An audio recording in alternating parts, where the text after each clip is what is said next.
शेट्टी साहेब, काल प्रहार जनशक्ती पार्टीने आमदार लोकांच्या दारात जाऊन शेतकरी कर्जमाफी संदर्भात आंदोलन केले आहे. तसंच स्वाभिमानी शेतकरी संघटना त्या संदर्भात काही आंदोलनाची काही दिशा ठरवणार आहे का? स्वाभिमानीचाही असाच निर्णय झालेला आहे.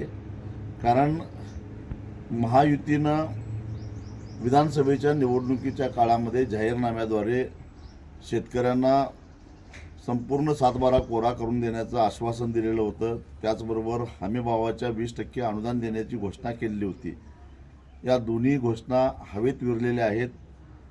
राज्यामध्ये एकूण 45 लाख कर्जदार शेतकऱ्यापैकी 23 लाख शेतकरी 31 मार्च अखेर थकबाकीदार झालेले आहेत आणि त्यांची आर्थिक कोंडी झालेली आहे. ते आशेवर बसलेले होते सरकार 7/12 कोरा करेल, परंतु सरकारनं वाटाण्याच्या अक्षताच द्यायचं काम केलेलं आहे. त्यामुळं शेतकरी आता आक्रमक झालेला आहे. सध्या आमची जनजागृती चालू आहे.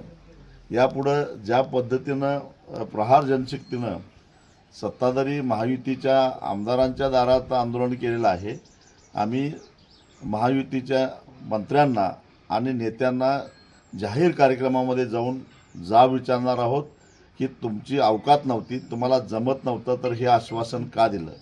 मुळामध्ये जे अजित पवार सांगतात की आम्ही आता 7/12 कोरा करू शकत नाही कारण राज्याची तशी स्थिती नाही. 11 वेळा अर्थसंकल्प मांडणाऱ्या अजित पवारांना राज्याच्या आर्थिक स्थितीची खडानखडा माहिती असताना मग महायुतीनं अशा प्रकारचं खोटं आश्वासन का दिलं, शेतकऱ्याला का गंडवलं, हा आमचा सवाल आहे.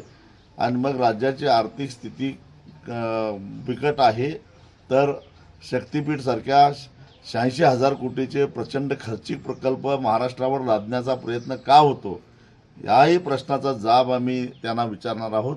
त्यामुळे इथून पुढं महायुतीच्या नेत्यांना राज्यामध्ये फिरणं आम्ही मुश्किल करू.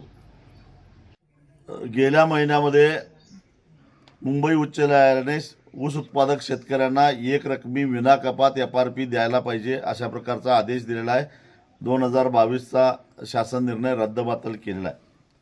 त्यामुळं ज्या साखर कारखान्याने अद्यापही FRP दिलेली नाही त्यांच्यावर साखर आयुक्तांच्याकडे पाठपुरावा करून आम्ही RRCची कारवाई करायला लावलेलीच आहे. पण ज्यांनी अर्धवट FRP दिलेली आहे त्यांनी उर्वरित रक्कम व्याजासकट दिली पाहिजे, यासाठी आमचा आग्रह आहे. आणि लवकरच विशेषतः मराठवाड्यातले कारखाने याच्यामध्ये आघाडीवर आहेत. मराठवाड्यामध्ये मोठे 2-3 शेतकरी मेळावे घेऊन व्यापक जनजागृती करून हे पैसे व्याजानं वसूल केल्याशिवाय मराठवाड्यातल्या कारखानदारांना आम्ही सोडणार नाही. माणिकराव कोकाट्यासारख्या बोलभांड आणि बेताल वक्तव्य करणाऱ्या मंत्र्याला खरं तर आता मंत्रिमंडळात ठेवूच नाही. अजितदादांनी समज देऊन सुद्धा त्यांचं बेताल वक्तव्य काही थांबलेलं दिसत नाही.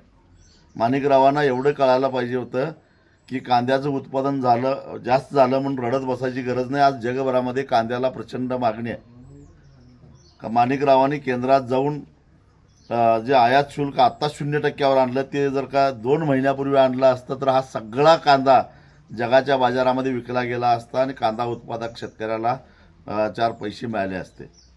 ज्या स्वतःला जमत नाही, केंद्राला विचारायची हिंमत नाही आणि जो दुबळा शेतकरी आहे, आधीच अडचणीचा आहे, त्या शेतकऱ्याला शहाणपणा शिकवण्यापेक्षा माणिकरावांना आता मंत्रिमंडळातनं काढून टाकावं.